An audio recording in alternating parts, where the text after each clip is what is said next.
This is Michelle. I'm David Graves. We're in the middle of this process, I guess. Um, my background, I actually went to a school where I teach now that was really trying to do Christian classical stuff before people were calling it Christian classical education. So I kind of grown up. Uh, I'm not sure it's how pure it's been, but the philosophy and everything has really been a part of my life for a long time. My mother taught English at that school for 50 years, and I am kind of picky about spelling and grammar, although not quite as good as my mother was. But she's passed on now, so I can be arrogant and not be corrected all the time.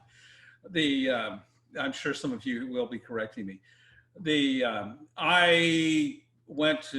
got a BA in history from the University of Houston. I got a JD from the University of Texas Law School. I practiced law for a while, um, but I haven't darkened the door of a courtroom in several decades. And I got kind of through chance in the 90s, I started doing some graphic design and writing as personal computers came out.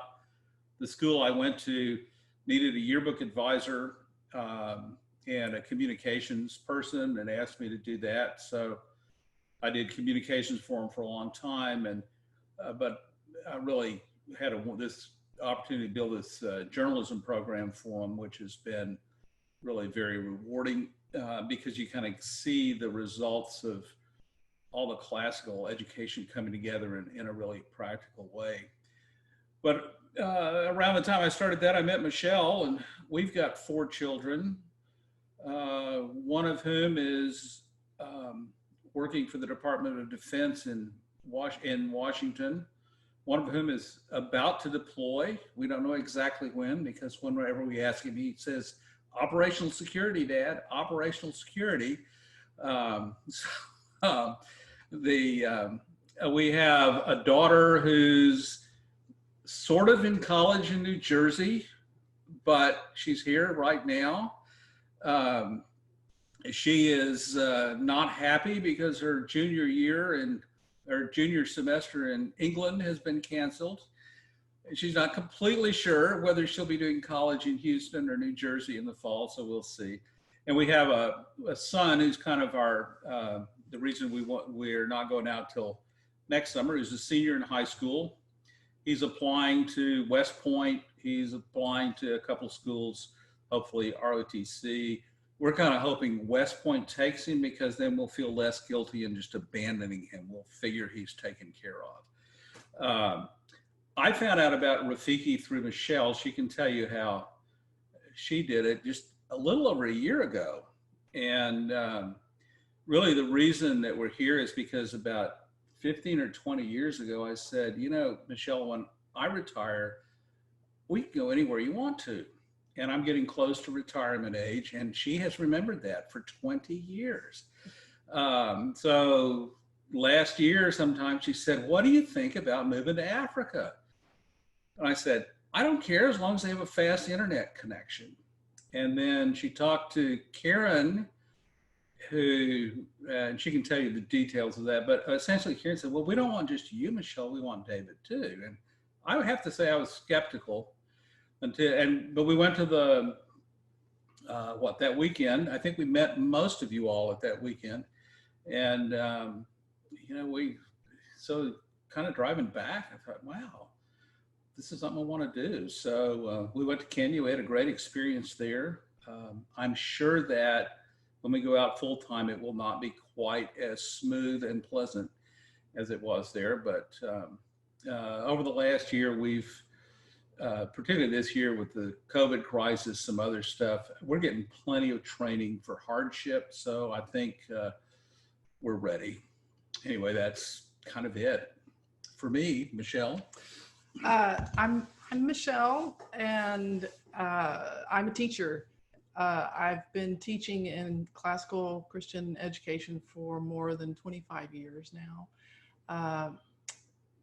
although I myself didn't grow up with this kind of training. I went to public school and public universities, and it's not really until the last 5 years that I realized that my love for the Lord and for studying the Bible is compatible with, and in fact is even better when it's integrated with classical learning.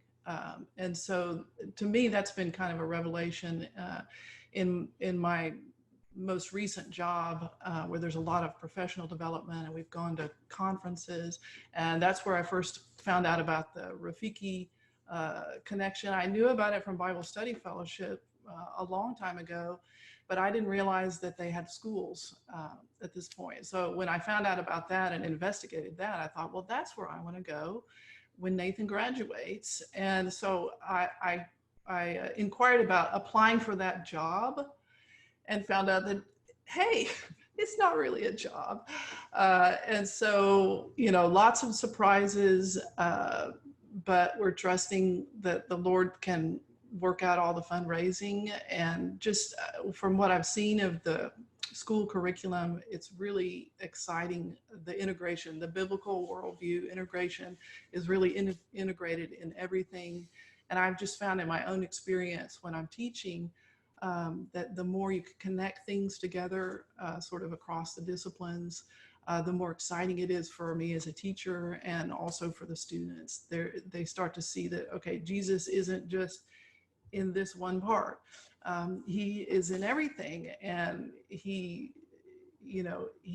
present in the beautiful things of literature. And so I'm thinking that I'd love to be involved in the school that spreads that kind of integration to places in the world where they don't have many teachers who've had that experience. And I know from my own experience, it's not enough just to be a Christian and study classical things. You really need a mentor to help you see how they go together, because I got a degree in classical studies, and I was a Christian, but I didn't know how to put the two things together until much later. So I'd love to share that with people in Africa. You can tell who the real intellectual part of this pairing is. I will say, when we were in Africa, I spent a lot of time in the Rice College, but David Peterson had us running back and forth across the village. So I was often a little late to the meetings in Rice. And finally, one day, one of the students, I walked in and she said, "Do you mind if I make fun of you?" And I said, "Well, no." And she said, "Well, you keep Africa time," she said. I thought, maybe we're supposed to go.